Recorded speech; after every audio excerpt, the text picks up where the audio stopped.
Chaque jour, Charles et Carole vous présentent la leçon de l'école du sabbat.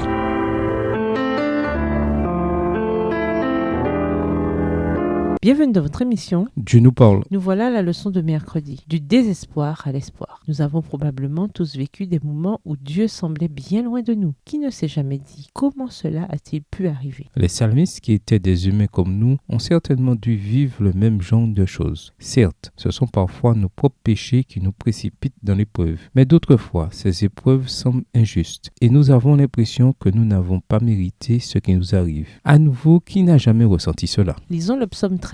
Quels sont les deux états d'esprit décrits ici? D'après vous, quelle décision a entraîné ce changement radical dans la vision globale du psalmiste? Psaume 13. Au chef des chants, psaume de David. Jusque à quand, éternel, m'oublieras-tu sans cesse? Jusque à quand me cacheras-tu ta face? Jusque à quand aurai-je des soucis dans mon âme et chaque jour des chagrins dans mon cœur? Jusque à quand mon ennemi s'élèvera-t-il contre moi? Verset 4. Regarde, réponds-moi, éternel, mon Dieu.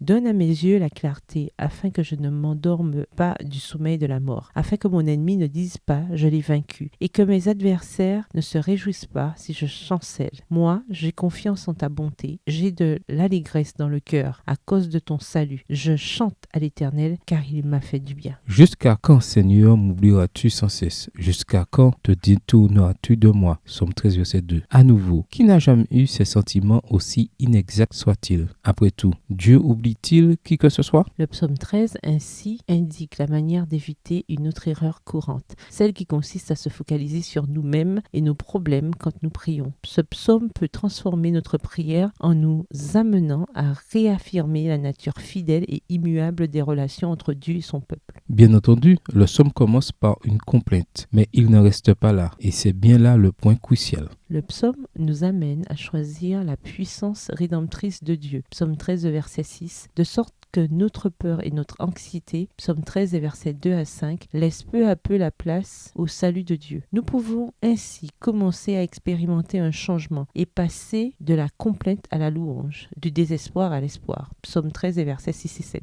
Cependant, si l'on a une compréhension superficielle de la signification des mots des psaumes, leur simple répétition ne produira pas la transformation authentique que leur proclamation est censée produire. Quand nous prions les psaumes, demandons au Saint-Esprit de nous donner la force d'agir suivant la manière prescrite par le psaume. Les psaumes sont la parole de Dieu par laquelle le caractère et les actions des croyants sont transformés et pas seulement informés. Par la grâce de Dieu, les promesses des psaumes se manifestent dans la vie des croyants. Cela veut dire que nous laissons la parole de Dieu nous façonner selon la volonté de Dieu et nous unir avec Christ, lui qui a manifesté la volonté de Dieu de manière parfaite et qui a également prié les psaumes. En quoi vos épreuves peuvent-elles vous rapprocher de Dieu? Pourquoi, si nous n'y prenons pas garde, peuvent-elles nous éloigner de lui? Au revoir. Et à demain si Dieu veut.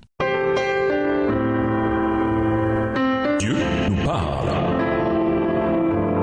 Chaque jour, Charles et Carole vous présentent la leçon de l'école du sabbat.